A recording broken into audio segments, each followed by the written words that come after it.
Aujourd'hui, l'évangile du jour est très connu, c'est l'évangile des pains et des poissons. Et la première chose, moi, qui m'a touchée dans cet évangile, c'est que Jésus a de la compassion pour cette foule et surtout, il connaît la condition, il connaît leurs soucis, leurs tourments, il connaît le trajet qu'ils ont fait, il connaît leur faim. Donc Jésus est à l'écoute et il comprend tout cela, alors qu'il n'y a pas forcément de personne qui est venue lui dire Seigneur, j'ai faim.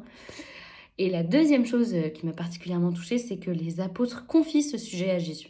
Un peu comme dans les noces de Cana, ils leur disent voilà Seigneur, ce qui se passe. Et surtout, plutôt que de s'arrêter sur le doute des apôtres qui disent voilà on n'a rien, comment on va faire, ils abandonnent ce sujet matériel à Jésus et lui disent Seigneur, c'est à toi de gérer maintenant parce que là, on est dans un désert, comment on peut faire pour donner à manger à toute cette foule qui te suit. Évidemment, Jésus répond, et c'est ce qui m'a touchée, Jésus répond, mais il répond bien au-delà des attentes, c'est-à-dire qu'il en reste plein. Il reste énormément de pain, il reste énormément de poissons, on le dit dans tous les évangiles, dans tous les évangélistes.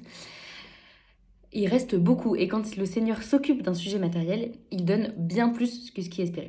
Donc l'effort du jour, ça pourrait être justement d'abandonner un petit sujet matériel au Seigneur en lui disant, voilà, voilà ce sujet dans ma vie.